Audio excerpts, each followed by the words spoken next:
Hello everyone, welcome back to my YouTube channel. তো তোমরা সবাই কেমন আছো? আশা করছি সবাই ভালো আছো, আর আমিও খুব ভালো আছি। তো আজকে যে কারণে রেডি হয়েছি সেটা হচ্ছে আমাদের বাড়ি থেকে কিছুটা দূরে আজ মনসা পুজো হচ্ছে, তো ওখানেই যাব। আজ প্রসাদও খাওয়ানো হবে ওখানে, যারা যারা যতজন পুজো দিতে আসবে ওখানে সবাই প্রসাদ গ্রহণ করে তারপরই বাড়ি যাবে। তো সকাল থেকেই হাঁকাচ্ছে মাইকে, আজ প্রসাদ বিতরণ করা হবে, সবাই খেয়ে তারপরই বাড়ি যেতে পারবে। তো চলো, রেডি তো হয়ে গেছি। আর আমাদের বাড়ির এখানেই আরও কিছুজন, তারাও যাবে, সবাই একসাথেই যাব, হেঁটেই যাব, বেশি দূরে না, তার জন্য হেঁটে হেঁটে যাব।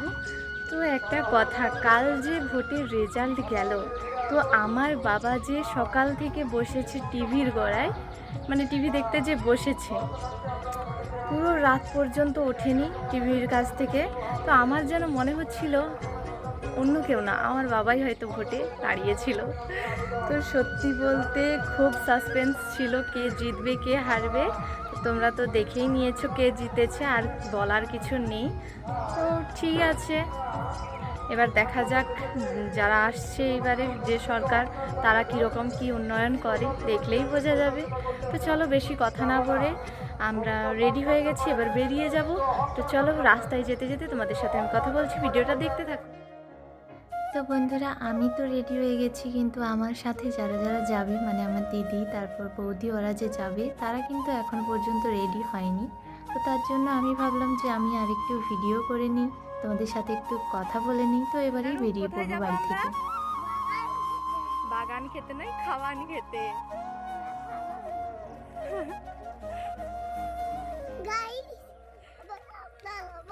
বলো, হ্যাঁ বলো, লাইক কমেন্ট শেয়ার। আচ্ছা, তোমরা কি একে চিনতে পারলে? একটু আগে যাকে দেখালাম আমি, তো সেই বদমাস আমার ওই যে বৌদিটা আসছে তার ছেলে। প্রচুর বদমাস, তাকে কিছু শেখাতে হয় না, সে সব কিছুই জানে। তো একটু আগে একটু বদমাশি করছিলাম আমিও। আমাদের থেকে বেঠে করে একজন দিদি আছে, তাকে আমি ঘেরে দিচ্ছি, আমার পেছনে লুকিয়ে দিচ্ছি ওকে, তার জন্যই ও হাসছিল।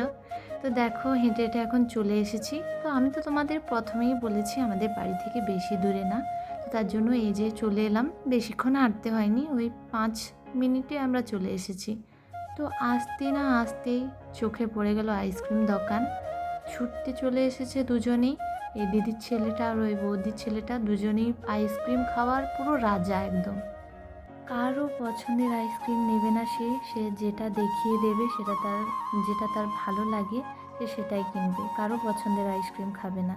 তো দেখো, ওদেরকে তো আইসক্রিম খাইয়ে তারপর চলে এলাম এদিকে। দোকান আছে মন্দিরে পুজো দিতে আসার জন্য, ফল ফল নিতে চাইলে ফলও আছে দোকানে, তারপর মিষ্টান্ন, মানে ওই মিষ্টি জাতীয় জিনিসগুলো সবই আছে এখানে। কিনে নিয়ে তারপর মন্দিরে পুজো দিয়ে তারপর খাওয়া দাওয়া করে আমরা বাড়ি যাব। তো বন্ধুরা, আজ আমি একটা কথা তোমাদের বলি। তো আমি ইউটিউবে দেখেছিলাম, সুমি রয় চেনো নিশ্চয়ই, সাধ্যবাড়ির ব্লগার, খুব ফেমাস হয়ে গেছে এখন।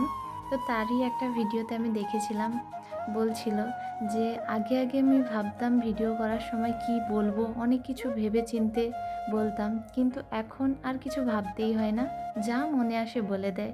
কিন্তু সেটাই সত্যি বলতে এখন আমার সেই কষ্টটা হচ্ছে, মানে কি যে বলবো আমি ভিডিওতে, আমি কিছু বুঝতে পারি না। তার জন্যই হয়তো তোমাদের ভিডিওগুলো ভালো লাগে না, কিন্তু সত্যি বলছি, ধৈর্য ধরে দেখবে, একটু একটু দেখে স্কিপ করে চলে যাবে না, পুরোটা দেখবে, ভালোই লাগবে। একটু সুযোগ দিয়ে দেখো নতুনদেরও, তারাও নিশ্চয়ই পারবে। প্রথম থেকে কেউ কিন্তু সব কিছু শিখে আসে না, পরেই শেখে। তো এখন প্রসাদগুলোতে নাম লিখে দিচ্ছি, কাগজে করে নাম লিখে ওটাতে ঢুকিয়ে দিচ্ছে, যাতে খুঁজতে সুবিধা হয়, বা লাস্টে পুজো হয়ে গেলে নাম ধরে ধরে ডাকলে তখন প্রসাদগুলো নিয়ে নেব আমরা। তো এখন যাই, প্রসাদটা ওই মন্দিরে রেখে প্রণাম করে নেমে আসব। তো যাচ্ছে আমার সাথে 2 বদমাস, ওদেরকে নিয়ে প্রণাম করে ভালোই ভালোই নেমে আসতে পারলে শান্তি, কারণ ওখানে অনেক প্রসাদ রাখা হয়ে আছে, কোনটাতে হাত দিয়ে দেবে সেটাই তো চিন্তা। তো যা হোক করে প্রণামটা করিয়েই নেমে চলে আসবো ঝটপট করে। অতক্ষণ থেকে তো আমি লক্ষ্যই করিনি কত সুন্দর করে সাজিয়েছে মন্দিরটাকে। তো আমার তো এই আশা, এটা নিয়ে 4 বছর হয়ে গেল এইখানে পুজো দেখতে আসা।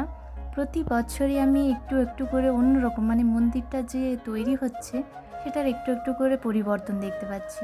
প্রথম যখন পুজো দিতে আসি ফার্স্ট বছর, তখন দেখেছিলাম যে এরকম কোনো মন্দিরই ছিল না, একটু নিচে শুধু একটা ঢালাই ছিল, তার উপরেই ঠাকুর ছিল। কিন্তু পরে পরে আস্তে আস্তে মন্দিরটা অনেক বড় হচ্ছে, এরপরে আরও অনেক বড় হবে। আর সত্যি বলতে এখানে কিন্তু অনেক দূর দূর থেকে পুজো দিতে আসে। প্রথম প্রথম অতটা আসতো না, কিন্তু তারপরে পরে যত বছরের পর বছর সত্যি প্রচুর জাগ্রত হচ্ছে এখানের মনসা মাও। সবাই অনেক দূর দূরান্ত থেকে আসছে পুজো দিতে। তো প্রত্যেকবারেই আমরা অনেকটা দেরি করে আসি, ততক্ষণ পর্যন্ত ঘর তোলা হয়ে যায়, কিন্তু এবারে আমরা অনেক তাড়াতাড়ি চলে এসেছি, এখনও পর্যন্ত ঘর তোলা হয়নি। এই যে তোমরা দেখতে পাচ্ছ ওরা নিচে নিচে এই ঘর তুলে নিয়ে আসছে। আর ওই মারুতি গাড়িটা যে আসছে তোমরা দেখতে পাচ্ছ, ওর ভেতরে আছে একজন বামুন ঠাকুর, আর ড্রাইভার তো থাকবেই, গাড়ি চালাচ্ছে। আর আছে যাকে এখানে মনসামা ঘর হয়, সেই ওই গাড়ির ভেতরে আছে, আর না হলে কেউ নেই। আর সবাই তোমরা দেখতেই পাচ্ছ কত মজা করে নেচে নেচে আসছে।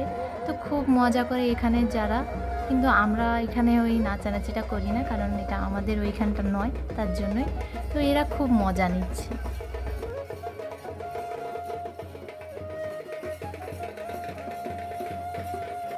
এই যে মন্দিরের সামনে চলে এসছে, ওই যে বামুন ঠাকুর ধরে ধরে নিয়ে যাচ্ছে, তোমরা দেখতেই পাচ্ছ ওনাকেই ভর হয়েছে, প্রতি বছর ওনাকেই হয়।